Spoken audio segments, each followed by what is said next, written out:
సమాచార హక్కు చట్టం అంటే ఆర్టీఐని వాడుతున్నారా?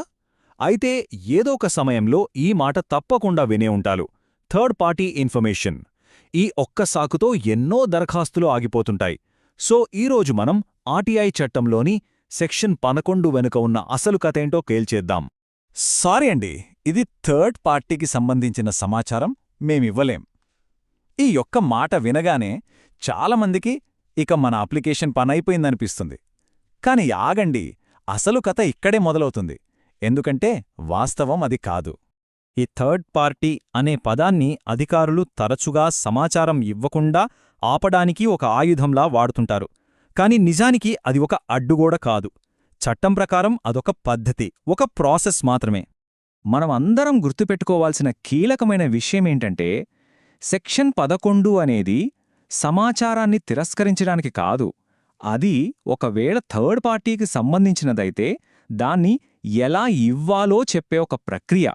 కాని దురదృష్టవశాత్తు చాలా ఆఫీసుల్లో దీన్ని ఒక ఫైనల్ నో చెప్పడానికే వాడుతున్నారు. సరే, సమస్యేంటో అర్థమైంది కదా. మరి దీనికి పరిష్కారమేంటి? ఆ పరిష్కారం ఎక్కడో లేదు, మన చట్టంలోనే ఉంది. అసలు సెక్షన్ 11 నిజంగా ఏం చెబుతుందో ఒకసారి చూస్తే ఈ అడ్డంకిని ఎంత ఈజీగా దాటొచ్చో మనకే అర్థమవుతుంది. ముందుగా ఈ మూడో వ్యక్తి సమాచారం అంటే ఏంటి? సింపుల్గా చెప్పాలంటే అప్లికేషన్ పెట్టినవాళ్లు, సమాచారం ఇచ్చే ప్రభుత్వ కార్యాలయం, ఈ ఇద్దరూ కాకుండా వేరే వ్యక్తికి గాని కంపెనీకి గాని సంబంధించిన సమాచారం అన్నమాట. అయితే వాళ్ల సమాచారాన్ని గోప్యంగా భావించాలి. ఇక్కడే అసలు ట్విస్ట్ ఏంటంటే, అది నిజంగా గోప్యమా కాదా అని ఫైనల్గా తేల్చాల్సింది కూడా పబ్లిక్ ఇన్ఫర్మేషన్ ఆఫీసరే. ఇక్కడే అసలు మ్యాటర్ ఉంది. చట్టం చాలా క్లియర్గా ఒక 3 స్టెప్స్ ప్రాసెస్ని చెప్పింది. పబ్లిక్ ఇన్ఫర్మేషన్ ఆఫీసర్ అంటే పిఐఓ నేర్గా ఇవ్వలేం అని చెప్పడానికి వీల్లేదు. ఫస్ట్, వాళ్ల మూడో వ్యక్తికి ఒక రాతపూర్వక నోటీస్ పంపాలి. సెకండ్, వాళ్ల అభ్యంతరాలేమైనా ఉంటే చెప్పుకోవడానికి అవకాశం ఇవ్వాలి. ఆ తర్వాత వాళ్లు చెప్పినవి ప్రజాప్రయోజనాన్ని బేరీజు వేసుకొని ఫైనల్గా ఒక నిర్ణయం తీసుకోవాలి. సరే, చట్టం ఇంత క్లియర్గా ఉన్నా అధికారులు కొన్ని రకాల కామెంట్ సాకులు చెబుతుంటారు. ఇప్పుడు ఆ అబద్ధాలేంటో, వాటిని ఎలా ఎదుర్కోవాలో చూద్దాం. అధికారులు చెప్పే ప్రతి సాకుకి మన చట్టంలోనే ఒక పవర్ఫుల్ కౌంటరుంది. సో మన చేతిలో ఉన్న ఆ లీగల్ పవర్ని ఎలా వాడాలో, మన దరఖాస్తును ఎలా బలంగా మార్చుకోవాలో ఇప్పుడు చూద్దాం. మనకు చాలా కామన్గా వినిపించే మాట, మీరే వెళ్ళి థర్డ్ పార్టీ దగ్గర్నుంచి ఒక నో అబ్జెక్షన్ సర్టిఫికెట్ అంటే ఎన్ఓసి తీసుకురండి అని చెప్తారు. ఇది పూర్తిగా 100% చట్టవిరుద్ధం. గుర్తుపెట్టుకోండి, నోటీస్ పంపాల్సిన బాధ్యత పిఐఓది, మనది కాదు. ఇంకో పాపులర్ సాకేంటంటే, ఏం చేద్దాం, థర్డ్ పార్టీ ఒప్పుకోట్లేదు, అందుకే ఇవ్వలేకపోతున్నాం. ఇది కూడా అస్సలు కరెక్ట్ కాదు. థర్డ్ పార్టీ అభ్యంతరం అనేది కేవలం వాళ్ల అభిప్రాయం మాత్రమే, అదే ఫైనల్ డెసిషన్ కాదు. వాళ్లు వద్దన్నా సరే, ప్రజాప్రయోజనం ఎక్కువగా ఉందనుకుంటే సమాచారం ఇవ్వాలా వద్దా అని తుది నిర్ణయం తీసుకోవాల్సిన పూర్తి అధికారం, బాధ్యత పిఐఓదే. అంతేకాదు, ఈ ప్రాసెస్ మొత్తానికి చట్టం పక్కాగా టైమ్ లైన్స్ కూడా పెట్టింది. పిఐఓ నోటీస్ పంపడానికి 5 రోజులు, ఆ థర్డ్ పార్టీ రిప్లై ఇవ్వడానికి 10 రోజులు.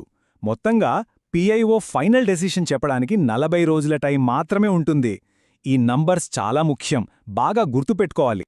ఇప్పటిదాకా మనం ప్రాసెస్ గురించి మాట్లాడాం. ఇప్పుడు సెక్షన్ 11లో ఉన్న అసలైన బ్రహ్మాస్త్రం గురించి మాట్లాడుకుందాం. అదే పబ్లిక్ ఇంట్రెస్ట్ లేదా ప్రజా ప్రయోజనం. ఈ ఒక్క పాయింట్తో ఎలాంటి గోప్యతవాదననైనా మనం అధిగమించొచ్చు. చూడండి, చట్టం ఎంత స్పష్టంగా చెప్తోందంటే, ఆ సమాచారం ఇవ్వడం వల్ల థర్డ్ పార్టీకి కొంత నష్టం జరగచ్చు. కానీ ఆ ఇన్ఫర్మేషన్ బయటికి రావడం వల్ల పబ్లిక్కి అంటే సమాజానికి అంతకన్నా ఎక్కువ మేలు జరుగుతుంది అనుకుంటే ఆ సమాచారాన్ని ఖచ్చితంగా ఇచ్చితీరాలి. ఇదే ప్రజాప్రయోజన సూత్రం. సో దీనర్థమేంటంటే, థర్డ్ పార్టీ అని చెప్పగానే ఆటోమేటిక్గా నో అని కాదు. ముఖ్యంగా ప్రభుత్వ డబ్బుకు సంబంధించిన విషయాల్లో, అంటే కాంట్రాక్ట్లు, స్కామ్లు, అవినీతి ఆరోపణలకు సంబంధించిన సమాచారం అడిగినప్పుడు ఈ థర్డ్ పార్టీ అనే సాకు అస్సలు నిలవదు. అక్కడ ప్రజాప్రయోజనానిదే పైచే. సరే, థీరీ అంతా బాగానే ఉంది. మరి ప్రాక్టికల్గా ఏం చేయాలి? మనకు తెలిసిన ఈ విషయాలను మన ఆర్టీఐ అప్లికేషన్లో ఎలా వాడాలి? ఇప్పుడది చూద్దాం. ఇది ఒక రకంగా మన టూల్ కిట్ లాంటిది. ఇక్కడ కనిపిస్తున్న వాక్యాలను యాజ్ ఇట్ ఈజ్గా మన ఆర్టీఐ అప్లికేషన్లో చేర్చొచ్చు. ఇలా ముందుగానే మనం సెక్షన్ 11(1) ప్రకారం ప్రాసెస్ ఫాలో అవ్వండి, 40 రోజుల్లో నిర్ణయం చెప్పండి, ప్రజా ప్రయోజనం కింద ఇవ్వండి అని అడిగితే పిఐఓకి కూడా విషయం తెలిసిన వాళ్ళు అడుగుతున్నారని అర్థమవుతుంది. వాళ్ళు ప్రాసెస్ని సరిగ్గా ఫాలో అయ్యే అవకాశం ఎక్కువ ఉంటుంది. ఇది చాలా సెన్సిటివ్ విషయం, కానీ చాలా చాలా ముఖ్యమైనది. ఒకవేళ ఎవరైనా అధికారి ఆ థర్డ్ పార్టీ క్లియరెన్స్ నేను చూసుకుంటా, కొంచెం ఖర్చవుతుంది అని డబ్బులు అడిగితే ఒక్క రూపాయి కూడా ఇవ్వద్దు, అది లంచం. వెంటనే ఇక్కడ కనిపిస్తున్న అవినీతి నిరోధక శాఖ అంటే ఏసీబీ అఫీషియల్ నంబర్స్కి కంప్లైంట్ చేయాలి. చివరగా కొన్ని ముఖ్యమైన జాగ్రత్తలు ఒక చెక్లిస్ట్లా గుర్తుపెట్టుకుందాం. 1. ఎన్ఓసీ తీసుకురమ్మంటే అది నా పని కాదని చెప్పాలి.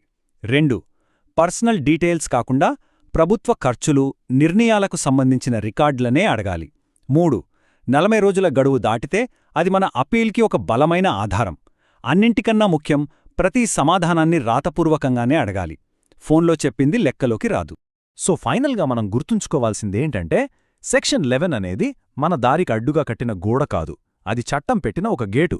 ఆ గేటు తాళం కూడా చట్టంలోనే ఉంది, మనకు దాన్ని ఎలా వాడాలో తెలిసి ఉండాలి. ఇప్పుడు ఆ గేటు ఎలా తీయాలో మనందరికీ తెలిసింది. మరి ఈ జ్ఞానాన్ని పారదర్శకత కోసం, ప్రజా ప్రయోజనం కోసం మనం ఈ చట్టపరమైన గేటును ఎలా ఉపయోగించుకోబోతున్నాం? ఆలోచించండి.